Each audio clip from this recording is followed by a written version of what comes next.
Indeed, it's a beautiful morning and we're live from Kampala Serena Conference Center. I'm Andrew Chamagiromuntu. Today, we want to talk about the latest edition of the Seeds of Gold Farm Clinic that is going to be in Arua City. The other time, we went to Mukono Deep at the, the coffee, or at the Coffee Research Institute. We got to understand a couple of things. Guess what? The lotion I use is done by the Naro.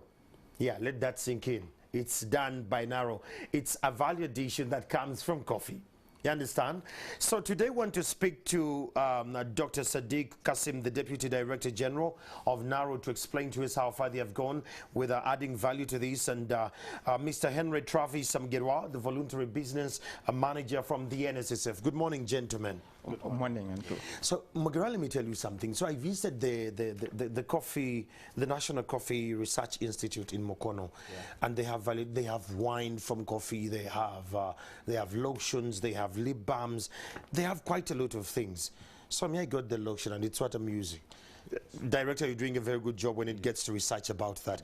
But this is much more exciting now. I want to know, Mr. Mgirwa, explain the reasons behind the NSSF involvement in this initiative of Seeds of Gold.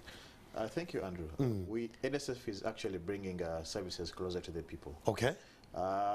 Research shows that majority of the people, savers that get their NSSF paid, True. They get into agriculture because it's the backbone of Uganda. Yeah. So the farm clinic, tackling the agriculture sector, NSSF decided to come in and most especially to sell our voluntary savings scheme. To these members. Tell me about the voluntary savings scheme. This scheme was set up to cater for employers or members who are not covered under the mandatory provisions of the NSSF Act. Basically, if a member, a former member of NSSF, server of NSSF, goes into private business and is self-employed, they don't have any contributions coming in from the employer. So this scheme gives them an opportunity to continue saving on their previous accounts. Okay. That makes sense. Yeah. So even employers who are employing less than 4 people, still this scheme gives them an opportunity to voluntarily save for their members. Wow, that is very remarkable. So it's an initiative that gives them also an opportunity to save for their retirement. Something that is that wasn't there, but we are grateful that now we are allowing it and just spreading it. That's remarkable. Dr. Sadiq, NSSF coming into the game. I saw the ones who won last time in the Seeds of Gold in Mukono. I was very encouraged. The youth from Kayunga, I think, it gave me hope that, yes, there are institutions in this country that want to galvanize the agriculture of this country and take it to a whole nother new level.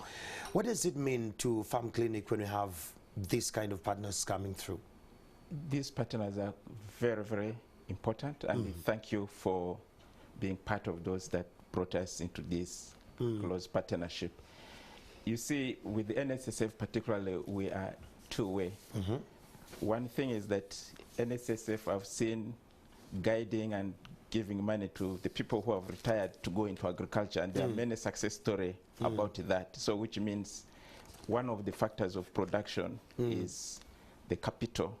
So NSSF, through the members who retire, inject money, capital into production, and we benefit from that. On our side also, you see, our vision, especially for Naro, is to have a competitive society supported by dynamic agricultural research innovation system.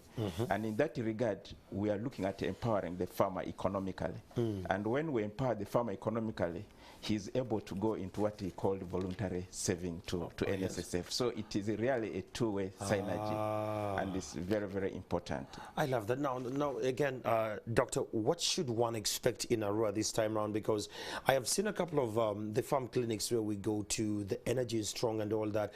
But in the previous one, we're doing them in a digital way. Scientific, that was the word. And this time around, we are going in Arua, a robust, youthful kind of region. What should a farmer in Arua expect for the farm clinic this edition? Well, first of all, the mass in Western Nile is expecting their own Dr. John Walakra, the director of ABDI, to be the one appearing here to Yes. talk to them. I can imagine. He gave me a call to Yes. come and stand for him to Yes. not be able to make. So one, he conveys greeting to the country at large and feels that what will happen in Arua will benefit the entire nation based on the enterprises they have chosen to elaborate on. Tomorrow they are going to talk about enterprises like mango production, and you know Western Nile is joined with Eastern among the countries zones that would go into massive fruit production, Yeah, and true. there are efforts by government to put fruit processing factories and that regard. So they are going to unpack what research has put along the value chain of mango production. They are into cassava, and you know also cassava, like mango as a fruit, is Oh, yes. almost grown across the country. Oh, yes. So in the messages there about improved methods of producing, improved varieties, and all that, and the advances towards producing varieties for industry. All this will benefit the country Wow. across. And then they picked honey. And you know the value of honey generally. Yes. And the suitability of honey for places, especially vast places of Western Nile, Karamoja, Eastern, and even Nakasongo. It's also beneficial to the whole entire country, corridor. the messages that will come. And the messages that are going to come are also along the entire value chain of that commodity. What has research has put, what can improve production of honey. Then another crop, another commodity they are going into is fish. Yes, fish. And for fish, we are talking in research about both the fisheries in the seas and the aquaculture where we produce fish at home. And for Western Nile, there will be packages regarding on suitable areas along the Lake Albert Nile, which is good for cage farming, for investors. So the talk tomorrow is going to benefit the nationwide. And the fifth commodity they have picked is iris potato. The commodity of the city people who like most. And as we go into many cities in Uganda, we have already varieties that Narrow has also produced. Yes. And all other technologies for production. And therefore, the talk for tomorrow in Western Nile is also going to benefit the entire country. And I appeal to you that, of course, we are going into a hybrid way. We are going to have youth that are coming on ground to also interface physically, but also I encourage the media. We are going to be live to here. ensure that whatever the conversation that come out, We'll actually carry the come out conversation. and to benefit the entire country. Mr. Mugero, when you hear Doctor, he is coming from the school of thought and the agenda of Narrow and how it and what it stands for. What should a farm expect from NSSF in Arua? Now, the other one was for the farmer's perspective on the variance and the value addition and all that. Now we're looking at NSSF. What should we expect? In the previous years, we've been partnering with Seeds of Gold to Yes. come in physically and speak to these people. Yeah. Unfortunately, because we are now following the SOPs, we are no longer getting into crowd, so we are getting virtual. Okay, so what the people of Arua should expect from us is a message to them about financial literacy and the benefits of saving. Okay. And like more so, I told you it's about the voluntary savings scheme that I'm trying to promote. Just to appeal to those farmers that are already saving with us through that scheme, the voluntary savings scheme, we want to thank them and also urge them to appeal to the rest to come on board. You know, Andrew, retirement will get each of us at one time. Very much so. It's just a matter of time. So I have so far served for 13 years. wow, that's great. And you're still serving. Very much so. So how prepared we are will make the difference. Let's not retire into poverty Yes. and we become a problem to our children And or to our family nation. or our nation. Okay, so how prepared we are, let's start now. Now, let me ask this. Yes. Possibly it would make sense. If I've been serving with NSSF Yes. and you're coming to Arua, Yes. and possibly I am one of those who is, maybe I'm getting my benefits today. Yeah. When you come to Arua or under this initiative of the Seeds of Gold Farm Clinic, does NSSF come and give me advisory services on how best I'm going to get into agriculture? Does it come through that way or you just manage my funds? We don't actually manage your funds, but we give you financial literacy. We try to talk to you about how best you can use your money, but we don't actually tell you this is where you should put your money. Nice. Yeah, but we just urge people to always have a plan. As you're saving and you're nearing retirement, you should have a plan. You cannot just have money without planning for it on what you're going to do with the money. I love that. So we just encourage you to keep on following your plans and basically to make your money, put your money into good use. Wow. We have people who have gotten money and they've wasted it. I know, they have blown it. Yeah, they've blown it and they have nothing to show that Wow. they actually saved. So we are trying to discourage that. I love that. Doctor, I love what NSSF is doing to our farmers. Most of them are not financially literate. And some of them don't have financial discipline. Between me and you, we know how much some farmers are poor, yet others are thriving on a very industrial scale. This coming into play, how ready is NARO going to cascade the same conversations from NSSF, not just to stop when we have the farm clinic, but to be continuous conversations? Yes, well, today now what NARO, and not only NARO, many people do not understand actually how we come into driving agriculture. Yes. I should make sure, Your agenda, make yes. this clear that NARO is part of the bigger MAI family, Ministry of Agriculture and Animal Industry family. And we integrate research with the extension. And when we get valuable information in regard to access to finance, managing finance, how to do production, we integrate with the extension arm of the Ministry of Agriculture, and we ensure that the message is talking about of how they guide and empower the people who retire as they gain their money. We also link with the extension. We ensure that we perpetuate that message to continue to guide the farmers.